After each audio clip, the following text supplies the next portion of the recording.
বাঙালি খানায় সবাইকে স্বাগত জানাই। আপনারা তো অনেকভাবে নদীর গলদা চিংড়ি মাছ রান্না করেছেন, একবার আমার মতন করে সহজ পদ্ধতিতে আপনিও শিখে নিতে পারবেন ছোট ছোট টিপস সহ। তবে আজকে কিন্তু এখানে আমি দুটো রেসিপি তৈরি করব। গলদা চিংড়ি মাছের মালাইকারি এবং সঙ্গে রয়েছে ঘি ভাত বা সাদা পোলাও। সাদা পোলাও করতে কি কি লাগছে সেটাও আপনাদের সহজ পদ্ধতিতে দেখিয়ে দেব। তবে এখানে আমি এত কম মশলা দিয়ে কিভাবে চিংড়ি মাছের মালাইকারি রান্না করলাম, চলুন সেটা একবার দেখে নেওয়া যাক ভিডিওর মাধ্যমে। আশা করছি আজকের ভিডিওটি ভালো লাগবে। সকল বন্ধুদের কাছে অনুরোধ করছি সম্পূর্ণ ভিডিওটি দেখার।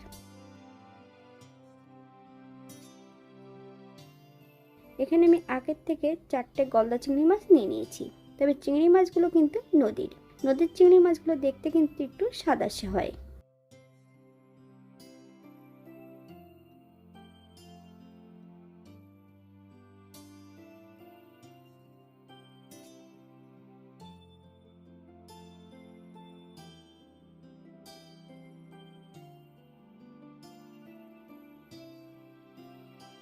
মাছগুলোকে কেটে ধুয়ে পরিষ্কার করে নেব।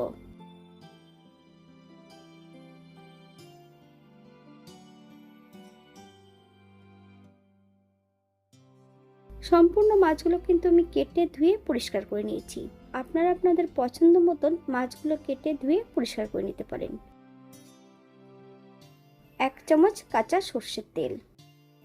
মাছের মধ্যে কিন্তু আমি 2টো করে টুথপিক অ্যাড করেছি, তার জন্য কিন্তু মাছগুলো লম্বা লম্বাই রেখেছি। কাঁচা সর্ষের তেল আর 1 চামচ লবণ এবং হলুদের গুঁড়ো মাছের গায়ে বেশ ভালো করে লাগিয়ে নিতে হবে। 1 ফালি নারকেল দিয়ে আমি এখানে নারকেলের জুসটা বের করে নেব। আগের থেকে এখানে আমি বেশ কিছুটা মশলা রেখেছি। 1 চামচ সাদা জিরে, 2 চামচ হলুদ সর্ষে, 5টা কাঁচা লঙ্কা, 1 চামচ লবণ দিয়ে একটা মিহি পেস্ট তৈরি করে নেব।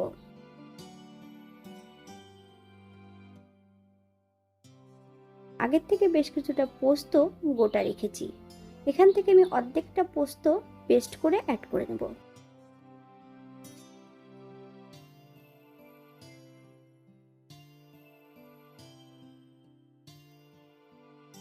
2 চামচ কাঁচা সর্ষের তেল আর সামান্য একটু হলুদের গুঁড়ো দিয়ে বেশ ভালো করে মশলাটা মিশিয়ে নেব।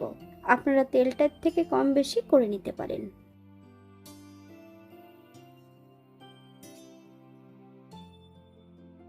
সম্পূর্ণ মশলার মিশ্রণটা মাছের মধ্যে অ্যাড করে দিতে হবে।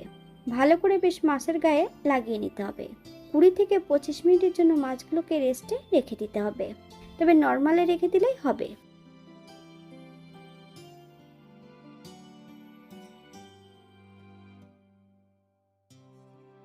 রান্না করার জন্য একটা কড়াইতে 1 চামচ ঘি অ্যাড করেছি।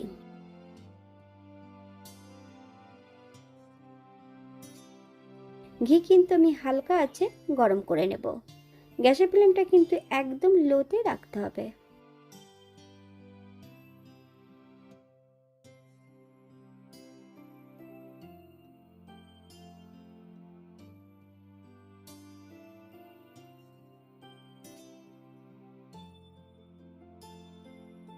এই পর্যায়ে আমি চিংড়ি মাছগুলো অ্যাড করে দেব। বাঙালি রান্না ঘরোয়া উপকরণ দিয়ে আপনাদের যদি রান্নাগুলো পছন্দ হয় তাহলে চ্যানেলটি সাবস্ক্রাইব করে দিয়ে পাশে থাকবেন।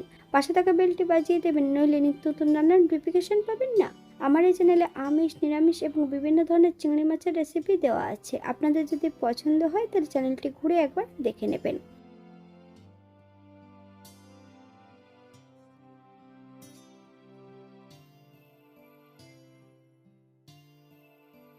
2 মিনিটের মতন আমি মাছগুলোকে উল্টি পাল্টি ভেজে নিয়েছি।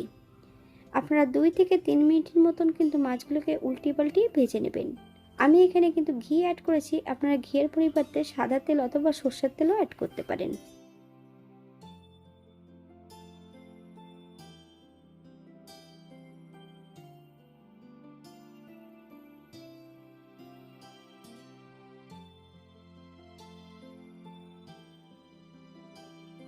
এই পর্যায়ে যে মাছের গ্রেভিটা আছে সম্পূর্ণ গ্রেভিটা অ্যাড করে দেব, তবে গ্যাসের ফ্লেমটা কিন্তু লোতে রাখা আছে।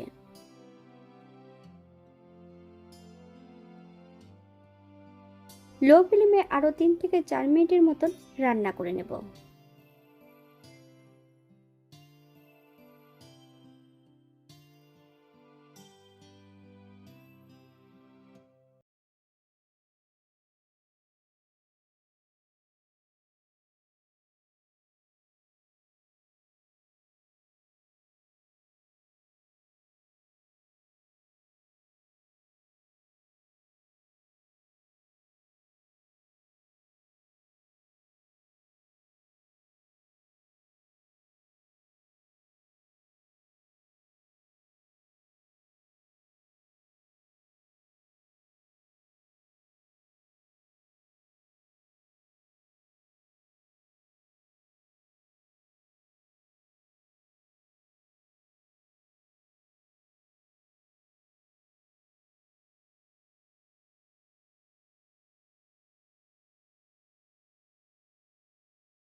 ফিল্ম